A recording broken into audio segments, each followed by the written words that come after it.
టాలీవుడ్లో ప్రస్తుతం hero Nani career పీక్స్లో ఉంది. ఎవడే సుబ్రహ్మణ్యం, భలే భలే మగాడివోయ్, కృష్ణగాడి వీరప్రేమ గాథ, జెంటిల్ మ్యాన్, మజ్ను చిత్రాలతో వరుసగా 5 హిట్లు తన ఖాతాలో వేసుకున్నాడు.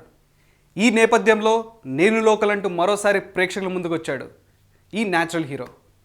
కీర్తి సురేష్ హీరోయిన్గా సినిమా చూపిస్తా మామ దర్శకుడు ఈ మూవీని తెరకెక్కించాడు. మరి నాని ఈ సినిమాతో మరో హ్యాట్రిక్ కొట్టాడా లేదా తెలుసుకోవాలంటే రివ్యూలోకి వెళ్ళాల్సిందే.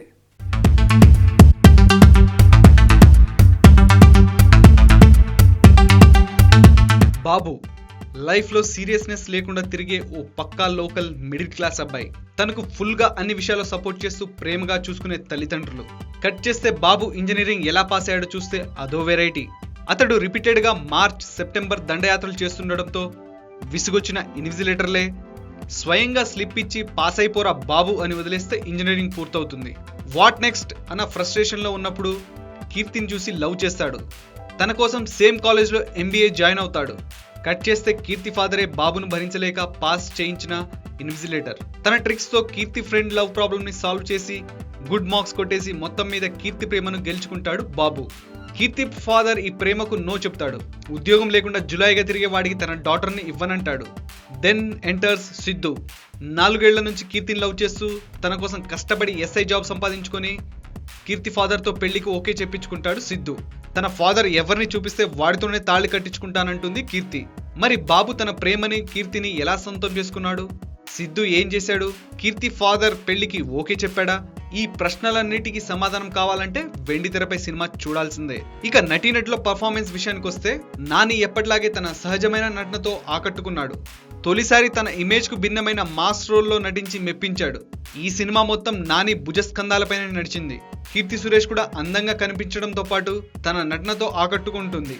పోసాని కృష్ణమురళి, సచిన్ ఖేడ్కర్ తదితరులు తమ పాత్రలకు పూర్తి న్యాయం చేశారు.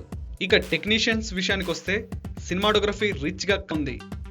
దేవిశ్రీ ప్రసాద్ సంగీతం ఈ చిత్రానికి స్పెషల్ ఎసెట్. బ్యాక్గ్రౌండ్ మ్యూజిక్ విషయంలో కూడా దేవి మరోసారి తన ప్రతిభ చూపించాడు. దిల్ రాజు ప్రొడక్షన్ వాల్యూస్ చాలా బాగున్నాయి.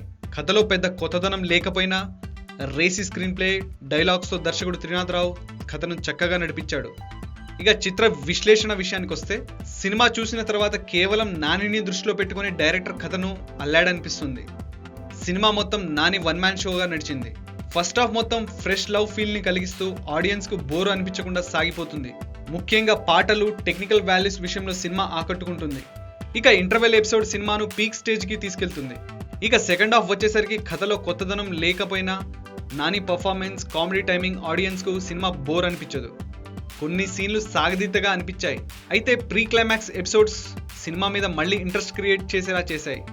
ఇక క్లైమాక్స్ లో ఎమోషనల్, హార్ట్ టచింగ్ సన్నివేశాలు సినిమాకి హైలైట్ గా నిలిచి రక్తి కట్టించాయి. మొత్తంగా నేను లోకల్ సినిమా కథ సింపుల్ గా అనిపించినప్పటికీ డైరెక్టర్ కథనాన్ని ఆసక్తికరంగా మలిచాడని చెప్పాలి. వినోదం కోరుకునే వారు ఈ సినిమా చూడొచ్చు.